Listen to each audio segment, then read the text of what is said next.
Құрметті ұстаздар, оқушылар және кітап сүйер оқырман. Мемлекет басшысы Қасым-Жомарт Кемелұлы Тоқаевтың 2020 жылы 22 қазанда Ұлттық қоғамдық сенім кеңесінің 4-ші отырысында сөйлеген сөзінде дәстүрлі кітапхананың ағартушылық рөліне тоқталып, мектеп кітапханаларындағы кітап қорына жаңартулар мен толықтырулар енгізу керек екенін атап айтқан болатын. 2020-2025 жылдарға арналған білім беру ұйымдары кітапханаларын стратегиялық дамыту бойынша жол картасы жобасын іске асыру мақсатында республикалық оқуға құштар мектеп жобасын жасаған. Осы жобаға орай 2021-2022 жылдары мектебіміздің кітапхана қоры көркем әдебиеттермен толықтырылды. Атап айтар болсақ, мазмұндама, атамұра, келешек, полянт баспаларынан 462 дана көркем әдебиеттер алдық. Ал ендеше осы көркем әдебиеттерге библиографиялық шолу жасауды назарларыңызға ұсынамын. Оқуға құштар мектеп жобасы оқушылардың оқу сауаттылығын қалыптастыру және балалардың кітапқа құмарлығын оятумен қатар танымдық мәдени дамуына жол ашады. Мұхтар Әуезов ұлы жазушы, драматург, аудармашы ғалым. Еңлік кебек пьесасы, Қорғансыздың күні, Тас түлек, Қараш-қараш, Абай жолы романы, Көксерек әңгімелері жарық көрген. Соның ішінде сіздерге ұсынғалы отырған осы Көксерек кітабы. 20 ғасырдағы ауыл адамдарының тұрмыс тіршілігі, қорғансыз жандардың тағдыр тауқыметі, әсіресе өмір бойы қиындықпен арпалысқан қазақ әйелінің бейнесі, жан айқайы бейнеленген бұл кітапта.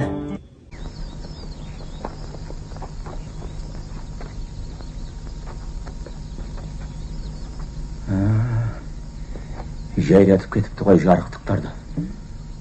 Кімнің қойы бұл? Байдың малына қасқа тиіп жүрмеді.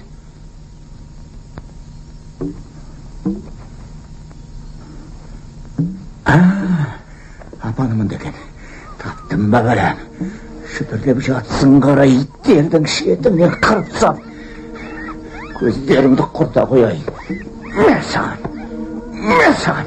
Бәкеріп қалса.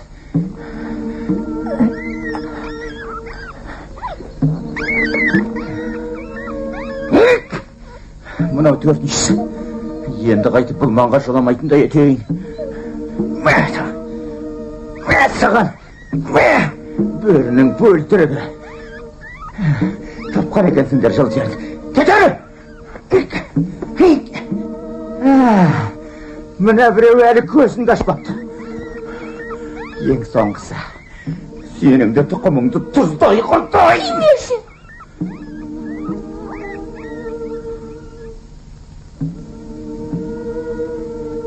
Саған не болды құрмаш? Қаны бергіш. Кел. Ұста мұнаны. Ұста дейм. Ұстамайым. Қызықсылап жылаған несі? Қыз емеспін мен. Онда ұрым мұнаны. Ұрмайым. Ұр! Ұрмайым. Ұрмайсың ба? Ұрмайым. Неге? Сол. Не айттым саған? Ұрмайым. Ұмшық неме? Безгек болғандай қалтырауын қарашай. Өзің ғой соңынан қалмай еріп жүрген.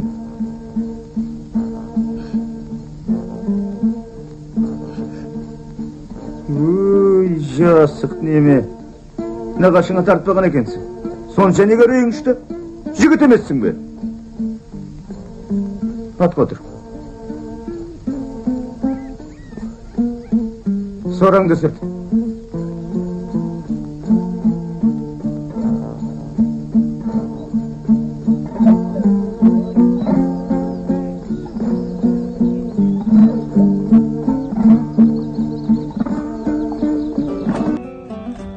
Мұхтар Шахановтың Эверестке шығу кітабы. Мұхтар Шаханов ақын, жазушы, республикалық жалын журналының бас редакторы, бірнеше өлең кітаптарының және халық арасына кең таралған әндердің авторы. Осының ішіндегі Ғайша поэмасынан қысқаша үзінді. Аздар Ерасыл, Мұхтар Шахановтың Ғайша поэмасы. Ғайша жеңгей сүйген жарым аттандырды майданға. Сенген жүрек сеттен оңай тайған ба? Соғыс бітті, ал күйеуі келмеді. 3 жыл күтті, 5 жыл күтті.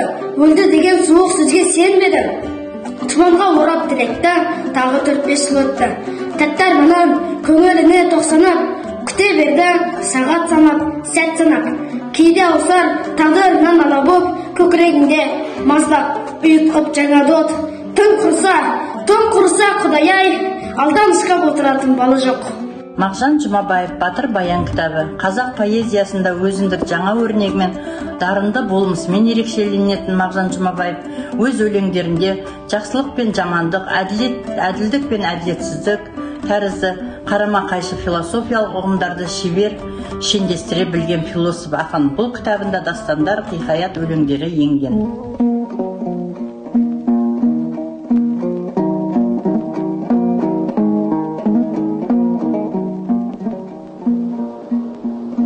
Жүрегіммен зарлымын жаралығы-ау, сұм өмір абақты ғой саналығы-ау.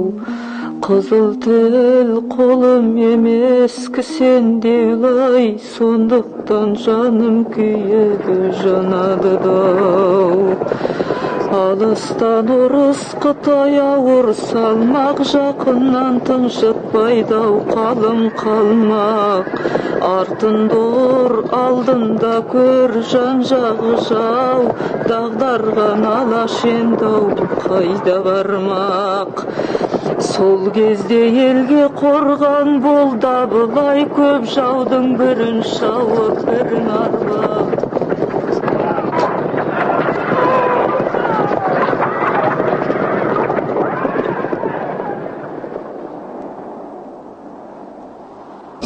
Ақын, ағартушы, қазақ жазба әдебиетінің, қазақ әдеби тілінің негізін қалаушы, философ, композитор, аудармашы, қайраткер. Абайдың ақындық шығармаларына қазақ халқының әлеуметтік, қоғамдық мәселелері мен ізгілік, адамгершілік тақырыбы арқау болған. Абай Құнанбайұлының «Сәулең болса кеудеңде» өлеңдер жинағы. 7-ші сынып оқушысы Тұрмахан Жайна. Сәулең болса кеудеңде. Сәулең болса кеудеңде, мына сөзге көңіл бөл. Егер сәулең болмаса, мейлің тірі, мейлің өл. Танымассың, көрмессің, қаптаған соң көзді шек. Имамсыздық намазда қызыл бастың салған жоқ. Көп жолда не табар, білемесе бір кемел. Берекелі болса ел, жағасы жайлы ол бір көл. Қазақ поэзиясы тереңге тамыр жайған, ғасырлар бойы халықпен бірге жасап келе жатқан көркем өнер. Ақындар ұлттың ар-ұжданын, тарихын, қуанышы мен қасіретін, елдің мұратын, рухты, текті жырларына қосып, ұрпақтан ұрпаққа жеткізіп, әдебиетімізге баға жетпес байлық сыйлаған. Адам жанының қалтарыс бұлтарысына үңіліп, рухани шөлді қандырып, көңілдің кейбір кездерінен сыр шертетін өлмес өлеңдерді кітап бетіне қаттап, келер ұрпаққа қалдыру біздің басты парызымыз. Бұл жинаққа Исатай Тайманұлы бастаған көтерілістің көсемі, жалынды жыршысы, халқының азаттығын көксеген күрескер, ел бастаған батыр Махамбет Өтемісұлының өлеңдер жинағына ақынның өр мінезін ашатын, өзі өмір сүрген дәуірдің айнасына айналған жырлары топтастырылған.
мұратбеков қазақ әдебиетіндегі шоқтығы биік, шын талантымен шырқау көкке көтерілген дарынды жазушылардың бірі.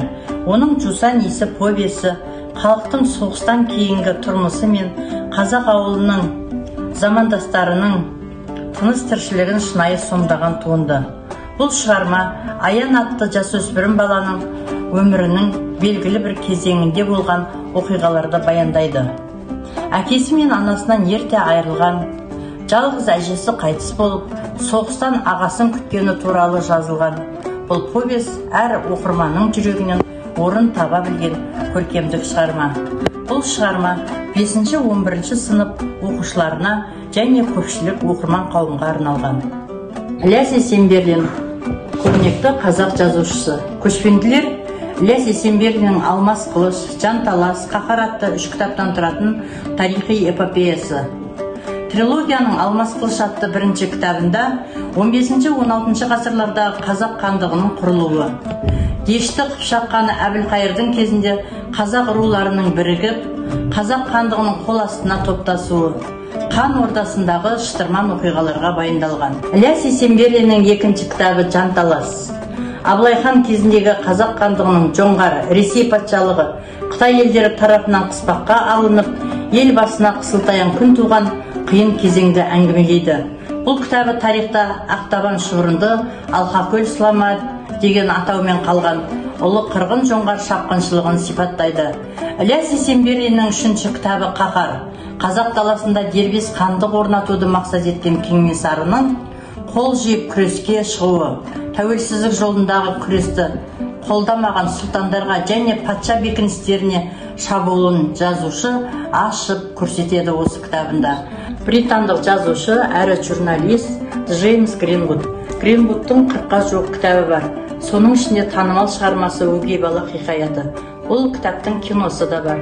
Хикаятта өгей шешеден көрген қысымы мен қатыгез әкенің қорлығына шыдамай үйінен қашып кеткен баланың басынан кешкен қиын тағдыры баяндалады. Джимнің бойындағы туа бітті адалдығы, шынайылығы, оның өмір сүруіне тура келген қоршаған ортаның келеңсіз әсерлерімен күресуі.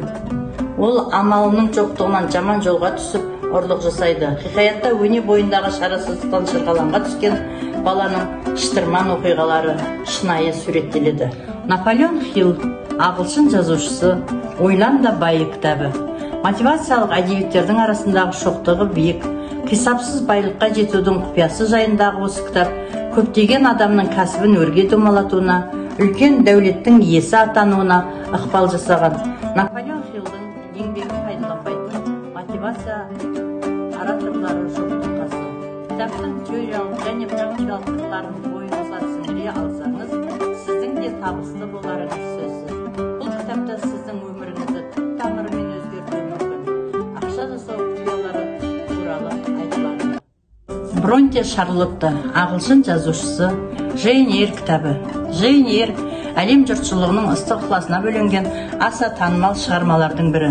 Джейн Эйр романында тұл жетім қыздың басынан кешкен сан қилы қиындықтарды өткерсе де, берілмей табандылық танытып, ақылдылығы мен өмірге деген құштарлығының арқасында қоғамда өз орнын тауып, шынайы махаббатын кездестіріп, талай сыннан өтсе де адалдығы, мінезінің мықтылығы, мейірімділігі, жүрегінің тазалығының арқасында бақытқа кенелгені туралы баяндалады.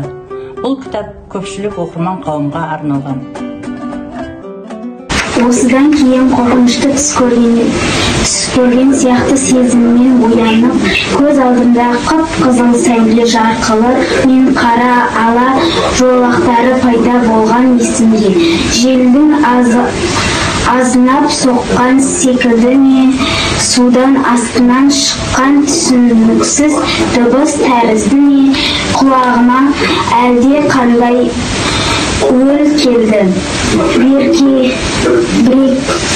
Кетім кетіп жан дүниемді үрей биледі.